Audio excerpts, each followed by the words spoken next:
জান্নাতে যাবার জন্য ইসলাম গ্রহণ করা কি আবশ্যক? তো প্রিয় দর্শক, ভাইটি প্রশ্ন করলেন যে জান্নাতে যেতে হলে কি আমাদেরকে ইসলাম ধর্ম গ্রহণ করতে হবে। তো এ নিয়ে খুবই সুন্দর জবাব দিয়েছেন সবার প্রিয় ডাক্তার জাকির নায়েক। তো প্রিয় দর্শক, ভিডিওটি শুরু করার আগে আপনাদের একটা জাকির নায়েককে ভালোবেসে থাকেন তো অতি অবশ্যই আমাদের আল্লাহ রাস্তা চ্যানেলটিকে সাবস্ক্রাইব করে ভিডিওটিকে লাইক করে যাবেন। এই চ্যানেলটি শুধু ইসলামিক প্রচারিকভাবে বানানো হয়েছে। আপনারা যদি ইসলাম ধর্মকে সত্যি ভালোবেসে থাকেন তো অতি অবশ্যই আমাদের আল্লাহ রাস্তা চ্যানেলটিকে সাবস্ক্রাইব করে যাবেন। তো চলুন শুনে নিই কী বললেন সে ভাইটি যে জান্নাতে যেতে হলে কি আমাদেরকে ইসলাম ধর্ম গ্রহণ করতে হবে, এটা কি আমাদের জরুরি। তো মাশাআল্লাহ খুবই সুন্দর জবাব দিয়েছেন সরি প্রিয় ডাক্তার জাকির নায়েক। তো চলুন আমরা শুনে নিই কী বললেন। নম্বর 2। আসসালামু আলাইকুম, আমার নাম অজয়। আমার প্রশ্ন হচ্ছে, জান্নাতে যাবার জন্য ইসলাম গ্রহণ করা কি আবশ্যক?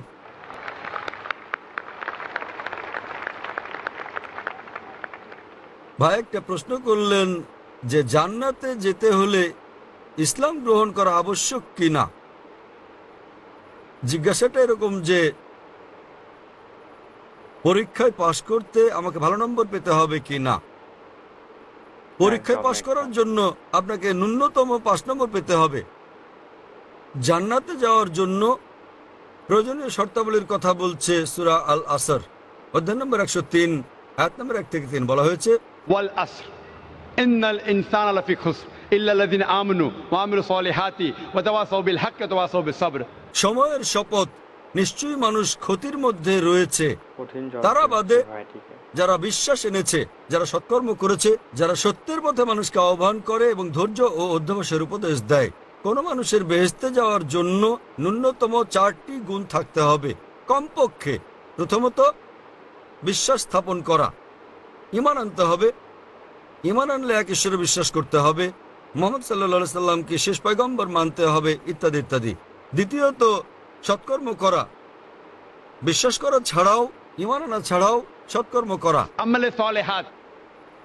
তৃতীয়ত হচ্ছে ওয়া তাওয়াসাউ বিল হক, মানুষকে সত্যের পথে ডাকা, এবং চতুর্থ হচ্ছে মানুষকে ধৈর্য আর অধ্যবসায়ের উপদেশ দেয়া। যে কোনো মানুষের জান্নাতে যাওয়ার জন্য কমপক্ষে 4টি গুণ থাকতে হবে, এবং যদি আল্লাহ ইচ্ছে করেন যে কোনো গুনাহ মাফ করতে পারেন, শিরক ছাড়া তিনি কখনো শিরক মাফ করবেন না। আল্লাহ বলেন সূরা নিসা অধ্যায় 4 আয়াত নম্বর 48 এবং সূরা নিসা অধ্যায় 4 আয়াত 116-তে যে আল্লাহ ইচ্ছে করলে যে কোনো গুনাহ মাফ করে দিতে পারেন, শিরক তিনি কখনোই মাফ করবেন না। যে লোক শিরক করেছে সে কঠিন গুনাহ করে ফেলেছে। শিরক একটা বড় গুনাহ, শিরক করলে জান্নাতে যাওয়া কোনো সুযোগ থাকলো না আপনার জন্য। অন্যান্য গুনাহ আল্লাহ ইচ্ছে করলে মাফ করে দিতে পারেন, তবে আপনার জান্নাতে যাওয়া নিশ্চিত করতে হলে ন্যূনতম 4টি গুণ অর্জন করতে হবে: ঈমান, সৎকর্ম করা, মানুষকে সত্যের পথে ডাকা এবং ধৈর্য ও অধ্যবসায়ের উপদেশ দেয়া। ভাই আপনাকে আমি জিজ্ঞেস করছি, হ্যাঁ বলুন। আপনি কি জান্নাতে যেতে চান? আপনি জান্নাতে যেতে চান কি না? জি যেতে চান আপনি? আমি এই জন্য বলছি, আমার অন্তর দিয়ে বলছি, আমাকে কলমা পড়িয়ে দিন। মাশাআল্লাহ, জান্নাতে যেতে চান। ভাই জান্নাতে যেতে চান এবং তিনি কলেমা পড়তে চান। কেউ কি আপনাকে ইসলাম গ্রহণ করতে জোর করছে ভাই? আচ্ছা, কেউ কোনো জোর করছে কি? কেউই না। আচ্ছা, করছে না। অর্থনৈতিক কোনো চাপ, টাকা পয়সার কোনো ব্যাপার? হ্যাঁ, না না, না। কেউ আপনাকে জোর করছে, জোর জবরদস্তি? কেউই না।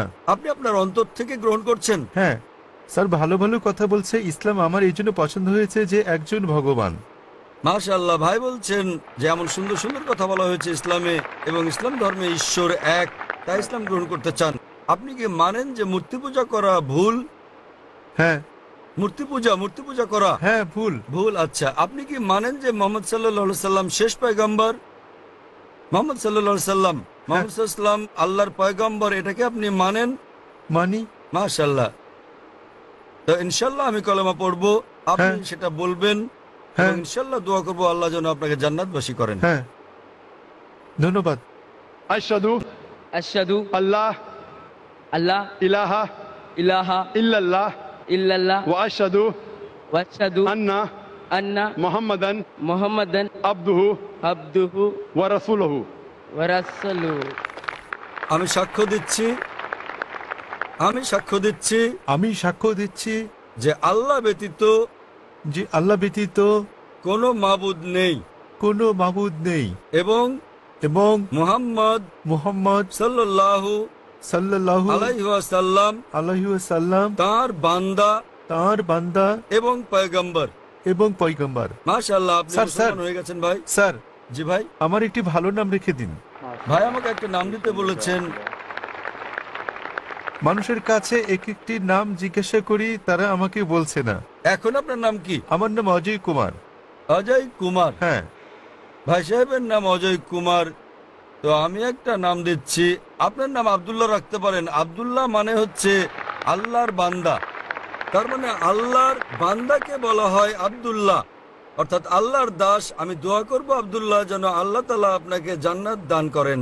আমিন। ধন্যবাদ। আমিন। আমি আপনার জন্য দোয়া কামনা করি, আপনাকে জান্নাতে যাওয়ার জন্য দোয়া কামনা করি। তো মাশাআল্লাহ, খুবই সুন্দর জবাব দিলেন সরপ্রিয় ডাক্তার জাকির নায়েক সেই ভাইটিকে যে ইসলাম ধর্ম গ্রহণ করতে হবে জান্নাতে যাওয়ার জন্য। তো খুবই সুন্দর জবাব দিলেন এ নিয়ে। তো প্রিয় দর্শক, ভিডিওটিকে ভালো লেগে থাকলে অবশ্যই আমাদের চ্যানেলটিকে সাবস্ক্রাইব করে ভিডিওটিকে লাইক করে দেবেন। তো দেখা হবে নতুন একটি ভিডিওর সাথে।